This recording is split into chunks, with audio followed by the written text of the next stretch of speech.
Hello student, welcome to study with Shatarupa. তো আজকেও আমি বায়োলজি থেকে 10টা মতো প্রশ্ন নিচ্ছি আমাদের upcoming group C group D পরীক্ষার জন্য। তো পরীক্ষার ডেট তো দিয়েছে, তো আশা করি তোমাদের প্রিপারেশান খুব ভালো আছে। আর আমার ক্লাসগুলো ভালো করে দেখো, পরীক্ষার সময় দেখবে অনেকটা উপকার পাবে এখান থেকে। প্রথম প্রশ্ন দেখো কি বলেছে।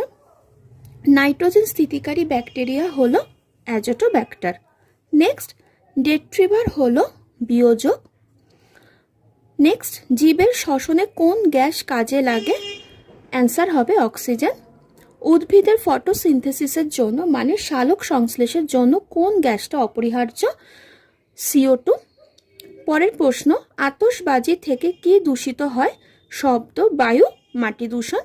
এই আতশবাজি থেকে আমি কিছু জিনিস বলে দিচ্ছি, যেরকম হচ্ছে তোমার আতশবাজিতে যে অ্যান্টিমনি সালফাইডটা থাকে সেটা মেনলি ধোঁয়া তৈরি করে।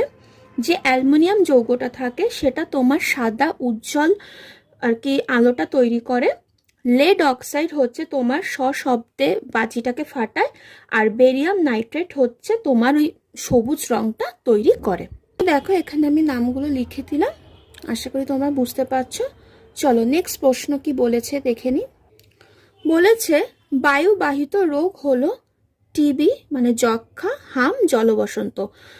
তো মানে এই স্টেটের পরীক্ষায় তোমার specially group C group D এখানে না বায়ুবাহিত রোগ, জলবাহিত রোগ, তারপর হচ্ছে তোমার আদ্যপ্রাণী ঘটিত রোগ, ভাইরাস ঘটিত রোগ, তো এইগুলো না খুব আসে, তো এই জায়গাটা একটু ভালো করে দেখেছো। নেক্সট প্রশ্ন, আলুর শত্রু পোকা হলো ঘুরঘুরে পোকা। তো এই ধরনের প্রশ্নগুলো একটু দেখেছো, হচ্ছে আলু, তারপর হচ্ছে তোমার ধান, পাট, তো এগুলো একটু দেখেছো, ঠিক আছে। গম। পরের আর কি প্রশ্ন, হাইড্রেটিক রোগ কি? তো হাইড্রেটিক রোগটা হচ্ছে স্টুডেন্ট একটা কৃমি ঘটিত রোগ। তোমার ওই যে কৃমিগুলো আছে না, তোমার উচেরিয়া বলো, দেন হচ্ছে তোমার অ্যাসক্যারিস বলো, তো এই কৃমি ঘটিত রোগটা হচ্ছে হাইড্রেটিক রোগ। নেক্সট প্রশ্ন, সোরিয়া রোবাস্তা কার সায়েন্টিফিক নেম?